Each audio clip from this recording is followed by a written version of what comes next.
iTunes, write a review, and rate the show. That is how other people will find the show and get the same great value from it that I hope that you're getting. It just takes a few moments to click a star rating and write a quick note. Now, on to the show.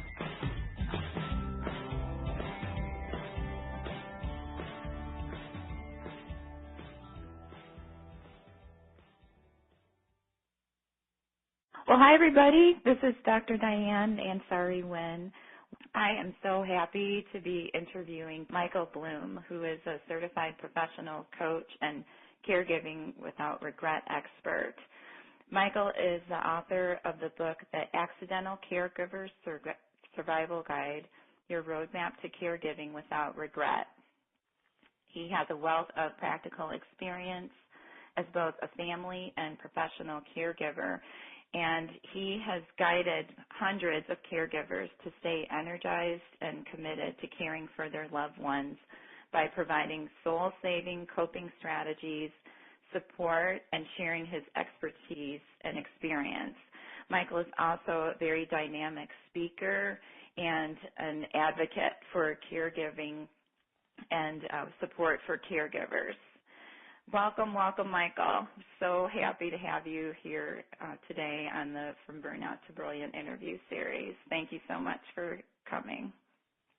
Oh, Diane, I'm so thrilled to be here and honored to be a part of this series and look forward to having an energizing discussion, conversation, so we can help those caregivers out there, understandably, who may feel burned out, make that transformation from burnout to brilliant, because there are many, many, many brilliant and inspiring caregivers out there. So let's roll. Absolutely. Well, speaking of those many, many caregivers, reports show that we have approximately 65 million caregivers in the U.S. Who are they, and how are they becoming caregivers? Well, that's a great question. So caregivers, family caregivers are stepping up to the plate for a number of different reasons. They could be giving birth or raising a child with special needs. They could be caring for an elder parent or parents or grandparents. There are many adult grandchildren that are actually stepping up to the plate to care for elderly grandparents and in the help of keeping them out of some sort of institutional residential care, help them age in place, age with dignity. Could be folks caring for a spouse who is dealing with Alzheimer's, dementia, cancer, Parkinson's, many other illnesses or disease.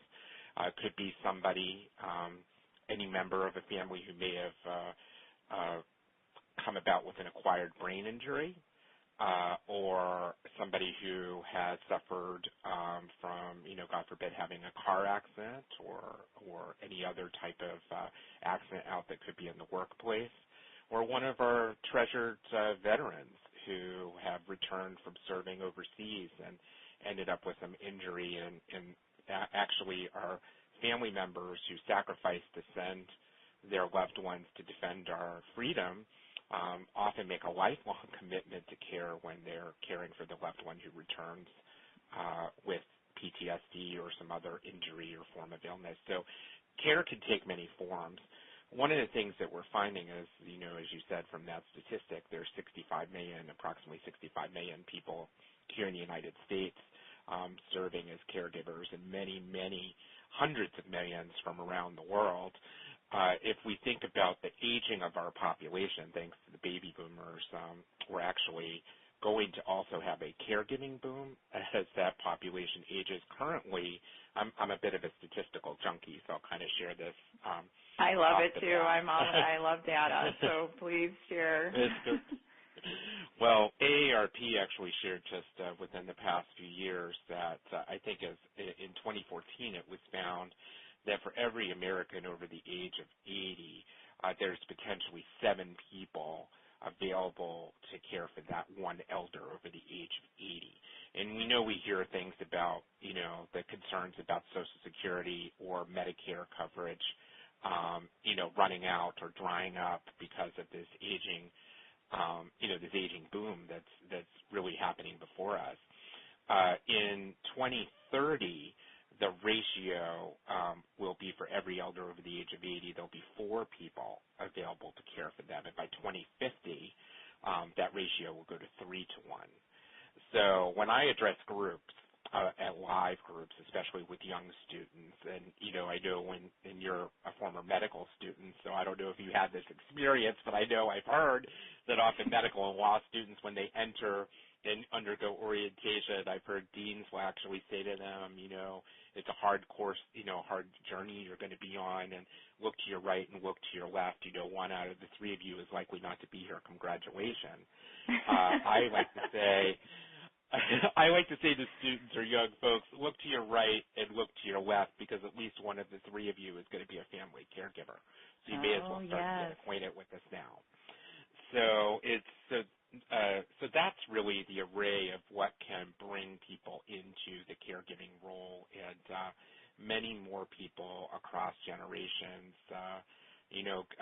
The need to address a family crisis doesn't discriminate based on, race, socioeconomic status, all the other things that can play. It affects us all. So right. I think that's so important to emphasize. Because when I think of caregivers, I think of I was thinking of a more traditional role, like, someone needs to take care of grandma, or, it's kind of like an aging kind of a thing. But as you're emphasizing, you can find yourself in a caregiving role really at any point in life. I had a friend, a very close friend, who was in her early 40s, and unfortunately she had colon cancer, eventually died of cancer. But her, this was a young woman, and her husband was about her age, and she had brothers and sisters around her age, younger kids, and all of them found themselves in it, and we did too, finding ourselves in the caregiving role, helping role. And I was thinking as you were talking that it's almost like parenthood in a way, without without the preparation of the pregnancy. But even that aside, we're in this role, but as caregivers, we don't really necessarily have a lot of preparation for being in that role. It's often something that happens relatively suddenly, or even if you kind of see it coming, when you are, find yourself in that caregiver role, when your loved one comes home from the hospital, or they're diagnosed with that illness, or you decide that it's time for mom to come and live with you. That's great, but what do you do at that point? What are you finding that are some of the challenges for caregivers? Where do they start even? Well, it's very true, and many of them start by going within themselves and trying to do it on their own, try to be Superman or Superwoman, and not seek support, mainly because they're all in for their loved one. Let's say, this new diagnosis or this injury, you get into the crisis. You mentioned, a relatively young person getting the diagnosis of colon cancer that I know of a young, energetic, healthy family where very into exercise, a young man, and they have young kids. Actually, the father would ride his bike to work every day. One day he got into a bicycle. He got into an accident. He went off the curb and actually hit a car. Ended up with a brain injury from that. So here is somebody that you would never expect to, for many decades to have any need for caregiving support, but literally that instant changed their lives. And that's typically what happened. There is no preparation, or even in the situation where maybe you're making plans and you say the elder mother is moving in now with the family, maybe grandma moves in with the family. Unlike when we are going to become a new parent, there's typically a baby shower, and people shower you with gifts and advice and all kinds of information of how there's so many parenting books and information that you can get. You can easily connect with other parents and start to forge these supportive relationships. When we're all of a sudden going to become a caregiver, nobody throws you a caregiver shower and showers you with right, right, and resources. Okay, it almost would be neat if we did have them. Maybe people would feel comfortable coming out of the closet because so many more people, I like to say, come out of the caregiving closet and acknowledge a role and seek support. So the main thing really to get started with is really don't try to do it all on your own. And many family caregivers, as myself, and this was my own personal experience as well when I first got into the role of being the primary caregiver for my elder parents, many of us also have worn the hat as a professional caregiver where we know the system, we have supported others that are not related to us by blood, but we've done a really good job of providing services and advocacy. It's so different when it is you and your loved one, and then you literally, because you know these services, you think, I don't need other help. I know how to do this. I'm skilled. So that actually makes it worse because it is not a sustainable pathway. None of us accomplishes great things alone. Working in isolation for the long term does not help you maintain your health, well-being, to sustain yourself in the caregiving role, and you actually will be a better caregiver if as soon as possible you seek resources to develop what I like to refer to as a caregiving success plan so that you have a team that is working with you. Oh, I love that. And the first step is to seek resources, other people, to help you in the caregiving role. What are some of these other steps in that plan? Yeah, so actually you can start identifying other people and resources that may be available, but there's actually a pre-step in the plan, which, because a lot of times, and I'll let you know what that is, which is to determine what are the things that you're doing. Because a lot of times when I was first in a role, and I've seen this with others, people will very nicely ask or say to you, let me know what you need for support. And when you're in the midst of perhaps managing two households, your own household, and now also the household of the loved one that now needs the care support, you're so overwhelmed with everything that you're doing, you often don't know what to ask support with because you're just doing it all, and it almost would feel like it would take you time to determine what the help is. So a lot of times people will say, I've got it covered. So the first step is really in first in an informal way. Just take a pen and a piece of paper. And I like to say divide your paper into 4 columns. The first one is, and you say daily, weekly, monthly, and as needed. Okay, those are the 4 categories. List all the tasks, not just that you do in your caregiving role, but that you do in your life to maintain your life in those categories, daily, weekly, monthly, as needed. And then just keep building them. You may not think of everything at once, but start creating this list. Because one of the best things that you'll be able to do then, once you have a list that you're willing to share, it almost becomes like a menu. So when somebody asks you and is willing to provide you with some support, now you have your menu to share and let people self-select what they can do. What I find causes rifts among family members is that a primary caregiver is the one that's doing 99.9% of the tasks. Then when they do want some help, they put out a demand that somebody, ex-brother, sister, whomever, do this. The person doesn't follow through, and then there's this anger kind of builds, resentment builds. We often none of us like to be told what to do. We like to have choices. And I find that if you provide this menu of options to people, others will then step up to the plate and make a selection of something they feel comfortable that they can do. So that's really the integral beginning steps of this plan that you would do. I love that, and it's relatively easy to do. It's something that you can focus on, and when you're tend to be in the beginning stages, can feel overwhelmed at first.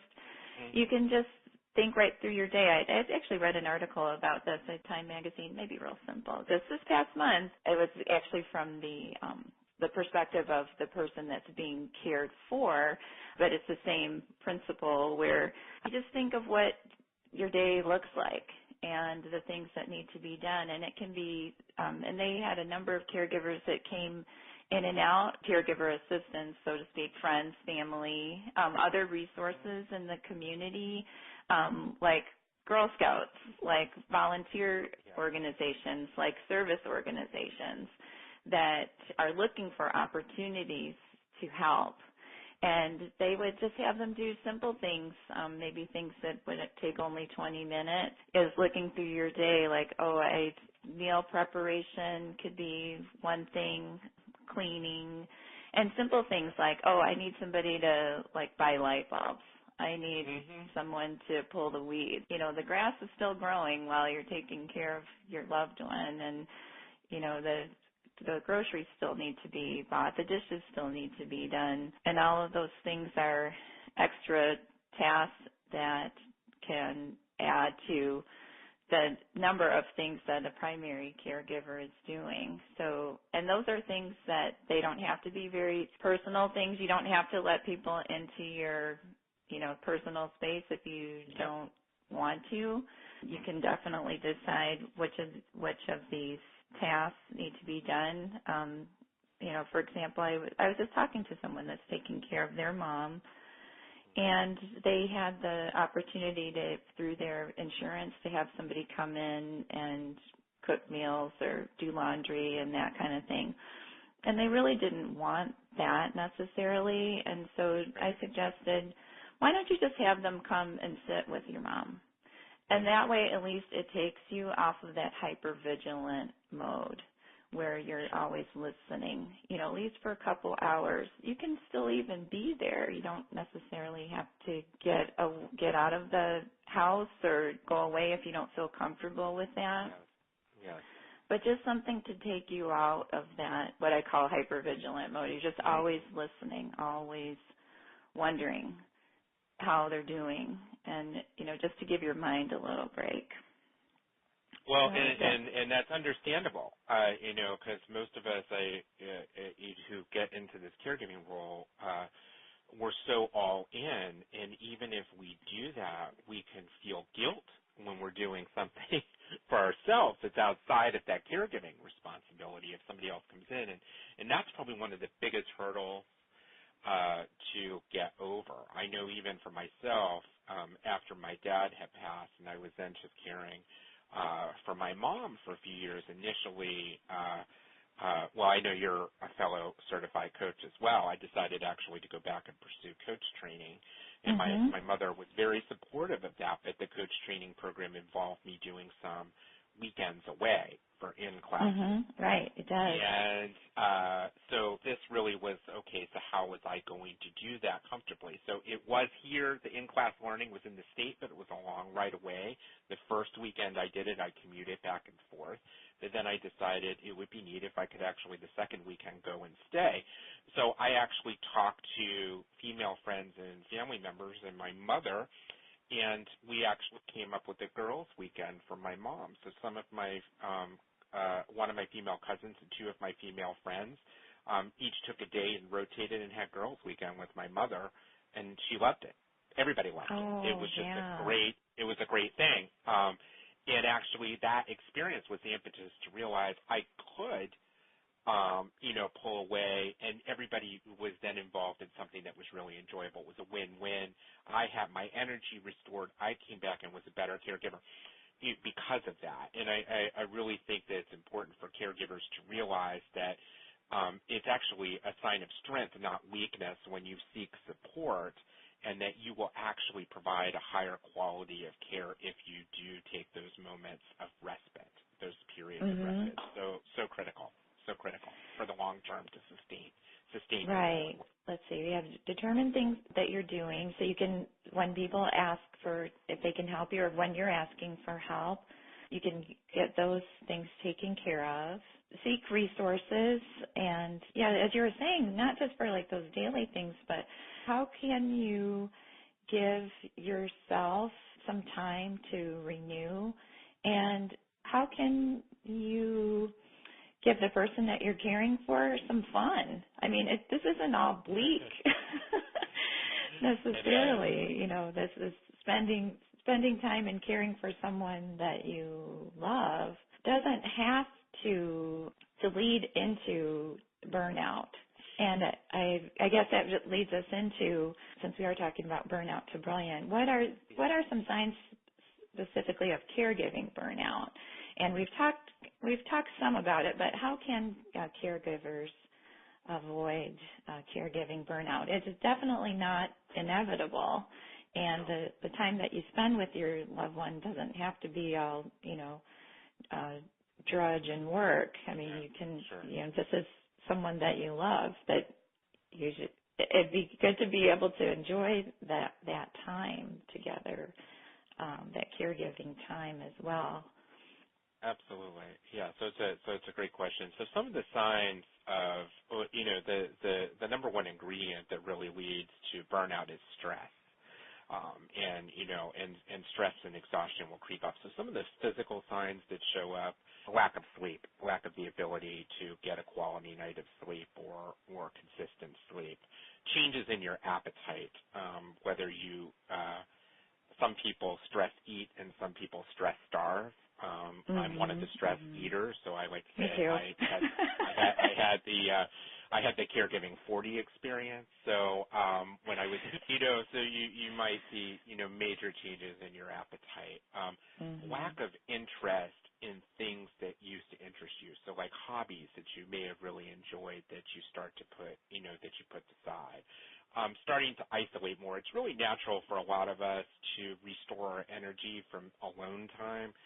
But when we do that a little bit, when that gets to be too much, the isolation, the social isolation can really, get to you. Again, and that comes from that lack of interest or that lethargy. An increase in headaches or pain, stomach issues, others, there could be physical symptoms that emerge. One of the things I want to say with any of, and then one of the other things that comes up is some people get into self-medicating a bit more. They may turn to alcohol or drugs to help cope with their being uncomfortable, let's say. So with any of the physical symptoms that are there, and I know you're a doctor, and one of the things that I like to say to the caregivers I speak with, always communicate with your primary care provider. Share with them physical experiences you're having, but also share with them that you're a family caregiver. I think it's really vital that they know. One of the reasons is for any physical symptom that you're experiencing or change in appetite or you always want to have those organic possibilities that could be there. There could be some. You could be experiencing your own medical issue. Important to rule that out first before you turn to it being stress-related. And stress can often bring on physical ailments as well. But a lot of times the caregiver will put aside seeing their own medical practitioners because they're so overwhelmed and constantly visiting medical visits for their loved one. So they'll go to their own doctor less, or maybe they won't go at all. So, and that leads to a potential crisis yourself because, God forbid, something happened to you as the primary caregiver, then what happens to your loved one? So it's really important to focus on your health, your needs, and be open with your primary care provider. In terms of moving away or, avoiding the burnout, again, seeking support so you have more of a team. A lot of people are like, well, how do I organize that support? Maybe I have people that are interested, but it's so time-consuming to call a whole bunch of people or do all of that. One of my favorite free online resources that's out there is called LOTSAHelpinghands.com, LOTSA, and then helpinghands.com. You can actually, it's an absolutely free service. You can create a free family caregiving portal of which you can have a calendar function, just somebody who wants to, a family, a friend, a fellow church or synagogue member or community service organization people, or even if you're using a home health company, people could sign up and be a member of your online community. You can easily post a calendar need, and everybody who's a member of your community gets an alert, and if somebody could sign up to take on whatever you're posting that you need support with, within an instant that can happen. You have journaling capability to send out messages. It really builds efficiency in. Now, I've had older caregivers say to me, well, I don't know how to use the technology. So here's my other tip with this. Involve the younger family members that want to help in your caregiving success team. Younger folks are very comfortable with technology, and the technology that I'm talking about is not very complicated, but you can actually involve a younger family member or friend in helping create your care community and helping coordinate it. You just relay what your need is to them and let them enter the information and share. It's a great way to involve, let's say, a grandson or a granddaughter in the caregiving success team and they'll feel good about it too because they're part of the plan. Now, if you want no part of this, a calendar, pen, paper, or even Facebook can work just fine for posting for help. To me, one of the great free resources, like I said, I just wanted to share. It's lots of helping hands. Oh, yeah, I love that. I've used it myself. Others have used it successfully. My mom's nickname was Bunny. I created Bunny's Helpers. It was really great. It was a great way for me to seek support, and anytime I posted a need, people, then jumped at it. And it was very nice for me to be able to share updates without having to make a dozen phone calls, like during periods when my mom was when my mom was in the hospital and stuff like that. And for others, I know it's been effective too. You can just type a note right from your smartphone in the hospital, send it out, and everybody that's part of your team will see it. So it's really great. I've been scribbling notes ferociously, and I encourage everyone, if you are caring for someone or you think you're going to be caring for someone or you know somebody, go back and listen to this and take note. Look to your left, look to your right. You'll probably be caregiving someone at some point or supporting a caregiver. And we're all in this together to take care of our loved ones so that we can take care of the people that we love when they need us, but still remain vibrant, make it as positive as an experience as it can be while you're taking on additional challenges of caring for someone that we love. Thanks again, Michael. It has been such a pleasure talking with you today. No, it's been an honor and a pleasure to be a part of this great program, and to all of the caregivers that are out there, whether you are currently serving as a caregiver or a future caregiver, I hope you move forward with energy and care for yourself. Seek the support that you need. There is no shame in seeking support. It's a sign of strength when we do that, not weakness. So thanks again, Diane, for having me. It's been a great pleasure. Absolutely. And thanks to all of you for listening to the Doctor's Life podcast. Until next time, I hope everyone stays happy and healthy. Take care.